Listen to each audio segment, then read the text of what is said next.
Assalamualaikum warahmatullahi wabarakatuh. Perkenalkan, kita dari kelompok 3 Prodi Bimbingan dan Konseling kelas A4. Di sini kita akan membuat video praktek konseling kelompok dengan kami kelompok 3 dan saya Aprila Putri Safira sebagai seorang konselor, dan sebelah saya Indah Nur Yunita Genaari sebagai konseli, dan saya Muhammad Farid Tantowi sebagai konseli, dan saya Muhammad Firmanda Prasetyo Putra sebagai konseli.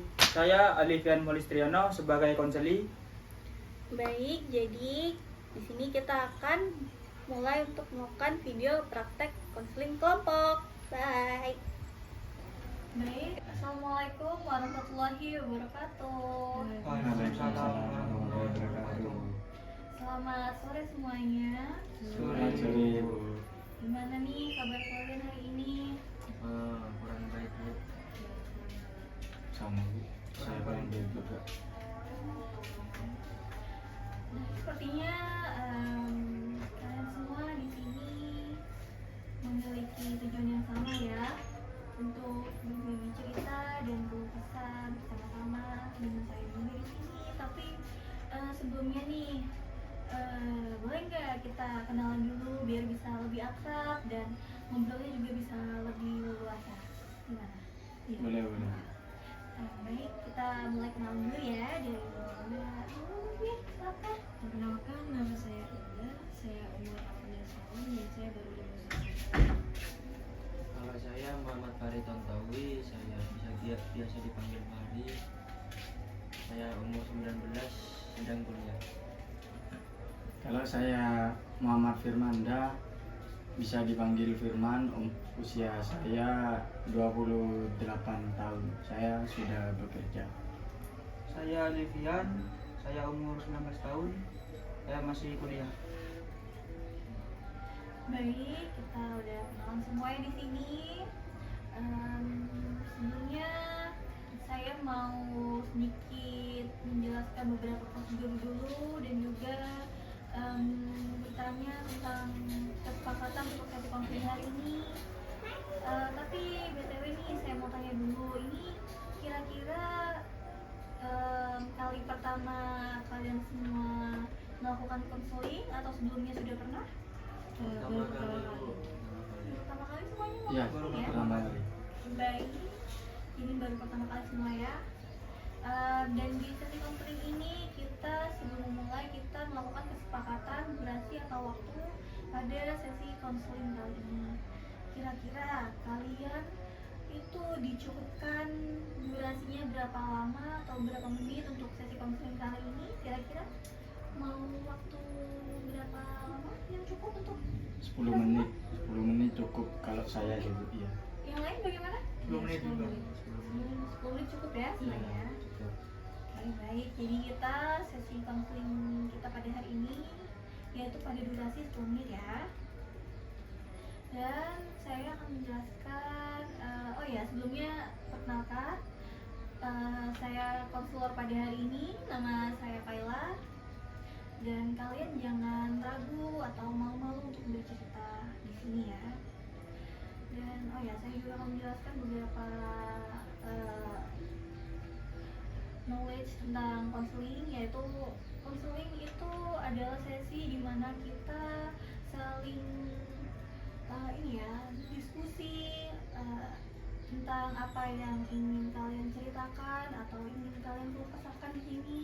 Kalian bisa curahkan semuanya, dan saya sebagai seorang konselor tentunya saya akan membantu kalian, memberi kalian motivasi, juga wejangan, serta beberapa hal yang mungkin bisa membantu kalian ke depannya nanti.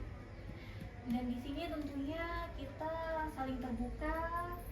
Juga saya sebagai seorang konselor menjaga kerahasiaan kalian semua. Serta di sini kita no judgment, jadi kita tidak saling menjudge satu sama lain. Di sini kita benar-benar mendengarkan apa yang kalian rasakan. Baik, bisa dimulai ya mungkin? Bisa Bu. Baik, sebelum kita mulai ada baiknya kita melakukan doa bersama sebelum dimulai agar berjalan lancar ya studi konseling ini. Baik, berdoa menurut agama dan keyakinan masing-masing dimulai.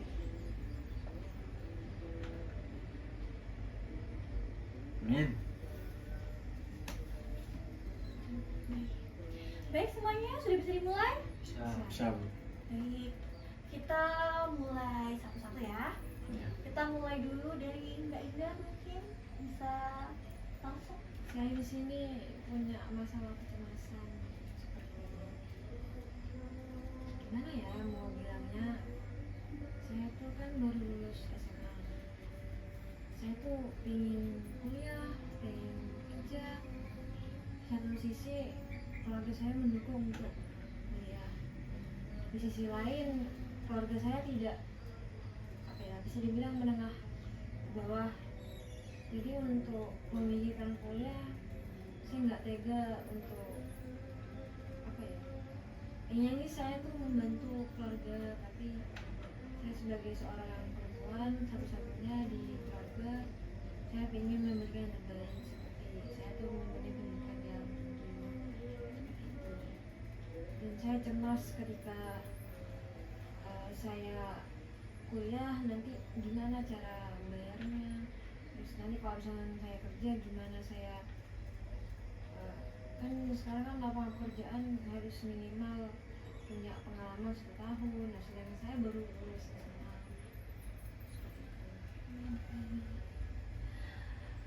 Jadi Mbak Indah di sini dicemaskan atau dibingungkan dengan dua pilihan ya, dua pilihan yang buat Mbak Indah itu sangat sulit. Yang satu kendala ekonomi, satu lagi karena susahnya mencari pekerjaan di era saat ini ya. Tapi kalau boleh saya tanya nih, Mbak Indah ini passionnya lebih ke arah yang mana? Tujuan Mbak Indah tuh maunya kemana gitu? Saya tuh pengennya ya ikut orang tua kayak kuliah, tapi di sisi lain saya merasa kasihan sama orang tua yang banting tulang demi saya buat memenuhi kebutuhan saya. Saya ingin menjadi anak yang berbakti aja, tapi saya bingung mau kerja apa, sedangkan passion saya kan saya baru lulus SMA, jadi saya belum punya pengalaman sama sekali. Sedangkan ya begitulah lapangan pekerjaan sekarang yang harus mempunyai pengalaman minimal 1 tahun. Sedangkan cuman karyawan kayak seperti Tepoci juga pun itu juga harus ada pengalaman sih. Jadi saya bingung mau memilih pengalaman. Jadi Mbak Indah lebih berfokus kepada keinginan Mbak Indah yaitu kuliah ya sebenarnya. Untuk sebelumnya maksudnya Mbak Indah sudah pernah coba ini tes seperti SBM atau apa, sudah pernah mencoba dan mengapply beasiswa mungkin? Kalau tes SNBP itu kan dari nilai kan. Sedangkan ya nilai saya pas-pasan, jadi saya nggak masuk di nilai itu. Karena saya ya sambil kerja juga kayak jualan ya buat nambah-nambah uang saku tuh.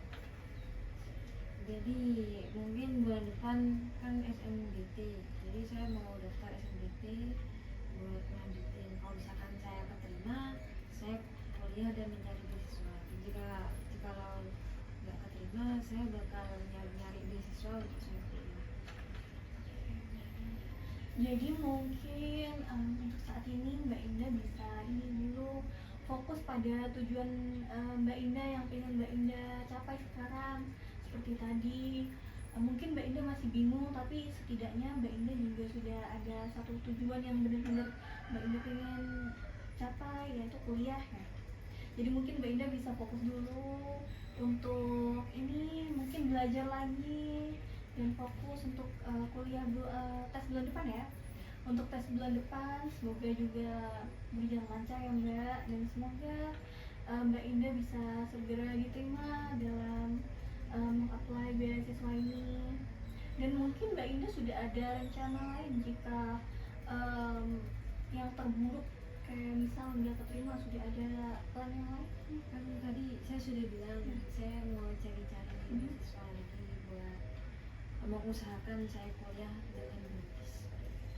Bagus, enggaknya Mbak Indah sudah ada rencana ya, sudah ada plan B lah intinya. Jadi mungkin untuk saat ini Mbak Indah bisa fokus sama yang sekarang Mbak Indah kejar dulu. Dan jika nanti yang terburuknya terjadi, mungkin Mbak Indah bisa mengikuti rencana Mbak Indah tadi, rencana kedua itu. Baik, mungkin semoga Mbak Indah lancar dalam menjalani ujian ya. Gimana perasaannya Mbak Indah sekarang? Sudah sedikit terbuka tentang bagaimana saya tentang antara memilih kuliah dan pekerjaan. Sudah mendingan ya. Oke, mungkin yang selanjutnya Mas Fahri mungkin. Kalau boleh dilanjut dulu nggak apa-apa Bu, soalnya saya belum siap untuk cerita. Baik, mungkin Mas Rizman mau duluan? Boleh Bu. Oke. Karena Mas Tawi belum siap, saya duluan. Jadi gini, sebetulnya ini bukan cerita Bu, hanya keluh kesah saja. Ini saya kan sudah berusia 28 tahun. Anggapannya sudah matang lah menurut saya. Dan di sini untuk pekerjaan saya ada. Untuk hal yang lain saya sudah seperti hobi atau yang lain itu sudah ada. Cuma ada satu yang ingin saya capai, tapi sampai sekarang saya masih belum dapat gitu. Dan masalahnya itu soal percintaan. Jadi di sini saya masih belum ketemu dengan pasangan saya. Jadi saya 28 tahun ini masih jomblo Bu. Gitu. Gak ada pasangan. Pacaran pun gak pernah. Mungkin saya kesini tujuannya itu apa ya? Mungkin saya bisa membuka yang belum saya tahu gitu. Dari ibunya mungkin ada atau saran atau masukan gitu. Jadi Mas Firman ini itu ya permasalahannya sekarang mungkin Mas Firman tuh lebih ke ini ya, masalah percintaan ya. Iya. Di usia yang bisa terbilang sudah cukup matang ini, tapi Iya. Mas Firman masih belum menemukan istilahnya jodoh lah ya. Iya, betul. Oke, baik. Sebelumnya mungkin Mas Firman sudah pernah nyoba buat kenalan sama orang baru gitu? Sebetulnya mau, cuma saya yang kurang pede gitu. Kurang pede? Iya. Tapi kalau boleh tahu nih, mungkin Mas Firman sekarang lagi ada orang yang Mas Firman sukain atau gimana? Kalau orang yang saya sukai ada Bu. Ada. Iya ada. Sudah coba untuk bicara dengan orangnya, ngobrol, basa-basi? Kalau cuma ngobrol ya hanya sekedar teman, ngobrol sekedar teman gitu. Kalau untuk selebihnya saya kurang yakin, kurang pede lah. Oh, jadi Mas Firman kurang yakin sama diri Mas Firman sendiri. Iya. Betul. Mungkin kalau boleh tahu Mas Firman ini kurang yakinnya dalam hal apa? Kenapa kok bisa kurang yakin buat ngedeketin cewek? Mungkin saya ngerasa cewek itu kayak gak pantas gitu Nggak dapat pantas? dapat orang seperti saya gitu. Nggak pantas dalam hal? Dalam hal ya mungkin dari segi ekonomi ya, dia kan kalau ini kan anaknya satu pekerjaan dengan saya Bu. Dia naik mobil, saya naik motor. Itu dari situ sudah mulai ini saya mulai ngedon lah. Oh, jadi pada masalahnya sebenarnya karena Mas Firman kurang percaya diri ya buat ngedeketin orang baru ya. Iya. Mungkin mulai sekarang Mas Firman harus menghilangkan rasa tidak percaya diri itu dan lebih yakin lagi sama diri Mas Firman. Apalagi Mas Firman di umur sekarang sudah pengen nikah mungkin ya. Iya. Udah pengen ngerasain nikah. Jadi mungkin Mas Firman harus lebih yakin sama diri Mas Firman lagi, buang jauh-jauh sifat, bisa dibilang sifat insecure itu ya. buang jauh-jauh, dan Mas coba nggak apa-apa ngobrol dulu, melakukan pendekatan mungkin secara perlahan, kalian lebih sering saling mengenal lagi, dan Mas Firman harus lebih percaya diri lagi, jangan, nggak usah takut, nggak usah grogi. Masalah ekonomi itu emang wajar ya kalau beda, jadi tapi kita sebagai manusia, kita kan juga nggak tahu kedepannya kita gimana. Ya, Siapa tahu nanti juga Mas Firman jadi orang sukses, kan kita nggak tahu kan. amin, amin. Maka dari itu kita harus ngalamin rasa insecure itu, dan mulai kita harus yakin sama diri kita sendiri. Jangan sampai ada rasa buat yang bikin kita down dan bikin kita jadi nggak ada semangat dan nggak percaya diri buat ngedeketin orang lain. Jadi mungkin buat Mas Firman bisa mulai lagi melakukan pendekatan dengan Mbak ini, dan mulai lagi untuk mengembangkan rasa percaya diri Mas Firman. Oh, berarti saya harus lebih pede lagi ya, Bu? Harus lebih pede lagi. Ya, baik. Nanti Siap buat lebih pede lagi, kira-kira? siap, Bu. Nanti saya coba ini mengungkapin perasaan ke cewek itu. Bagus. Iya. Semoga berhasil ya Mas, semoga diterima. Iya. Terima kasih ya, Bu ya. Ya, sama-sama Mas Firman. Mungkin yang selanjutnya Mungkin Mas Tawi sudah ready atau gimana? gimana Mas? Oh, masih belum. Masih belum? Mas mungkin? Oh ya. Oke, silahkan. Saya ada masalah di perkuliahan. Oke. Akhir-akhir ini saya tuh kuliah ngerasa agak guna gitu. Setiap ada tugas gitu, teman saya selalu ngerjain tugas saya gitu. Jadi saya tuh kuliah dari awal sampai sekarang kayak ngerasa agak dapat apa-apa lah di kuliah ini. Jadi gimana? Jadi Mas Alfian ini merasa kalau diri Mas Alfian ini seperti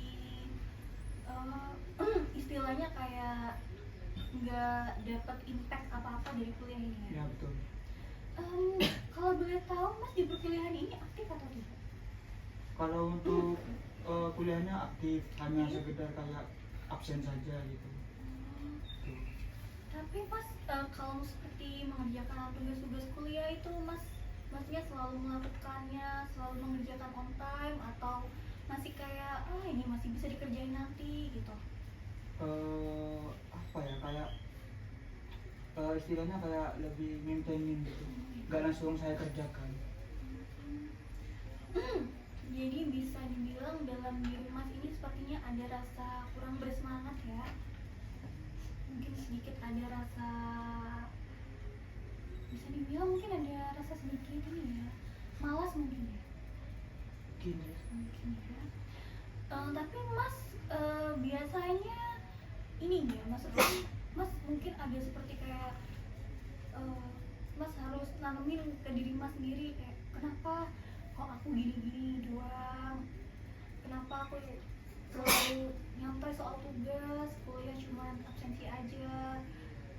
Mas tuh harus bisa ngasih motivasi ke diri Mas sendiri kayak, ayo semangat lagi kuliahnya.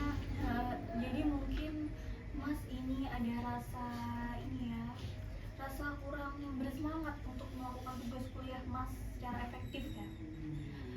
Mungkin untuk Mas bisa, Mas dalam diri Mas harus bisa memotivasi diri Mas seperti kayak, ayo kamu jangan leha-leha terus, kita kuliah yang bener, kita kuliah buat kita kuliah udah susah-susah, kita kuliah udah kayak kita mau mencapai cita-cita kita. Jangan sampai dalam diri Mas itu masih ada rasa malas-malasan. Jadi Mas harus lebih bersemangat lagi. Mungkin nanti Mas bisa gabung, bersosialisasi dengan teman-teman yang lain kayak, ayo kita ngerjain tugas bareng. Jadi mungkin Mas, karena apa ya, mungkin Mas butuh temen yang lain buat mendampingi Mas, buat ngerjain tugas biar lebih semangat caranya, kayak daripada Mas nanti kayak cuma santai-santai, tugas ditinggalin, dikerjain dulu deadline. Jadi mungkin Mas bisa coba buat gabung sama teman-teman yang lain, ngerjain bareng. dan mulai produktif lagi di perkuliahan ini, gimana? Baik, mungkin saya coba saran dari ibu, mungkin bisa merubah diri saya sendiri. Amin. Baik. Gimana mas? Ya bisa meyakin diri sendiri kalau harus semangat kuliah? Siap, bisa. Bisa ya? Makasih mas Sofia. Oke baik, mungkin untuk yang selanjutnya dan terakhir Mas Fahri sudah siap? Siap. Oke baik, silahkan. Saya bingung Bu, apa, saya kan kuliah sama kerja. Nah untuk sekarang itu lebih ke kerja terus menerus sampai lupa atas kuliahnya. Karena kerja saya nggak dikejar deadline-nya, nggak pernah masuk, nggak absen. Sedangkan kalau saya ada kerja, saya udah gak minta uang soalnya. Udah gak enak, udah umur segini masih minta. Ekonomi keluarga juga bisa dibilang karena saya ada 3 bersaudara, saya anak kedua. Jadi gimana? Jadi setelah Mas di sini itu ya antara kuliah dan kerja ya. Ya. Jadi tidak fokus karena kerjaan. Kalau boleh tahu Mas Fahri kerjanya apa kalau gitu? Kerjanya itu di kafe, ya mulai sore sampai tengah malam gitu. Makanya itu sering keteteran pas paginya kuliah. Untuk perkuliahannya biasanya dari jam berapa sampai jam berapa? Paling pagi itu 7:30 gitu. Jadi mungkin Mas Fahri ya, mungkin Mas Fahri di sini bisa lebih memanage waktu Mas antara kuliah dan kerja. Memang kadang ada yang bingung antara kuliah dan bekerja bentrok. Tapi kita juga mungkin nggak bisa terus-terusan minta uang ke orang tua. Kita juga pengen nggak selalu ngerepotin orang tua gitu kan. Tapi kita juga harus kuliah. Ya jadi mungkin buat Mas Towi mulai sekarang atau mulai nanti Mas bisa coba memanajemen waktu. Karena kalau dilihat sepertinya antara kerja dan kuliahnya Mas Towi masih ada renggang waktu ya. Iya. Kuliah dari pagi sampai siang ya biasanya. Iya. Lalu dilanjut dengan kerja sore sampai malam. Iya. Jadi mungkin sebisa mungkin Mas Fahri ini mulai manajemen waktu antara kuliah dan kerja agar tidak keteteran istilahnya ya. Jadi mungkin saat kuliah Mas ya kuliah nanti ada waktu senggang digunakan untuk istirahat, jadi Mas tidak merasa keteteran. Lalu mungkin Mas bisa lanjut lagi untuk bekerja.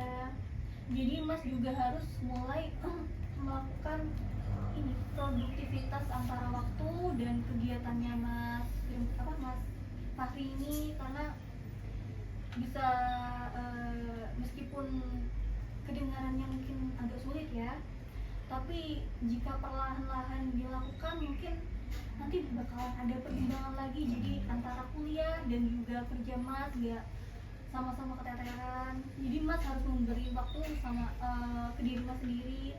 Oh antara kerja nanti aku kerja jam segini sampai jam segini, besoknya kuliah dari jam segini sampai jam segini. Terus beri diri waktu Mas sendiri untuk istirahat agar tidak merasa lelah gitu. Sebenarnya bisa sih, soalnya saya kalau selesai pulang kerja itu biasanya ngegame sampai pagi nggak bisa tidur gitu. Oke baik, nah itu Mas.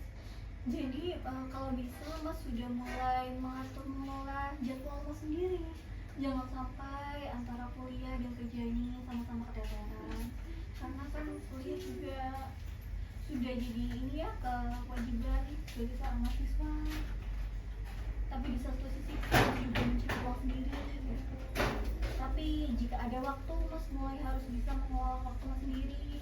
Jika sudah waktunya istirahat, Mas bisa langsung istirahat. Jadi Mas tidak akan kelelahan saat berangkat ke kuliah. Jadi Mas harus bisa mulai mengolah waktu Mas dengan baik dan mulai lebih produktif lagi. Jangan sampai antara kerja dan kuliah ini sama-sama bertabrakan gitu. Iya, iya. Bisa saya coba dulu. Jadi sudah akan dicoba? Iya. Oke. Baik, kira-kira gimana nih perasaan kalian? Sudah Sudah lega? agak mendingan. Iya, sudah lega. Bagaimana untuk waktunya? Masih ada yang ingin diceritakan atau sudah dicukupkan? Sudah cukup. Mungkin cukup segitu aja. Mungkin kalau kalian nanti mau cerita-cerita lagi, mau minta saran-saran lagi, kita bisa mengadakan sesi konseling selanjutnya. Bagaimana? Boleh. Baik, semuanya sudah merasa lebih bersemangat lagi dong? Iya. Iya kak, ya siap. Oke, bagus ya. Semangat. Oke, jadi mungkin bisa kita usaikan untuk waktu sesi konseling ini. Terima kasih untuk semuanya yang sudah hadir dan sudah berbagi dan berkeluh kesah kepada saya. Semoga masalah kita semua segera terselesaikan, apa yang kita tuju segera tercapai. Dan sebelum kita mengusaikan sesi konseling pada hari ini, lebih baiknya kita berdoa kembali, memanjatkan puji syukur karena kita masih diberi kesehatan dan bisa hadir di sini. Oke, baik semuanya, berdoa menurut agama kita masing-masing dimulai.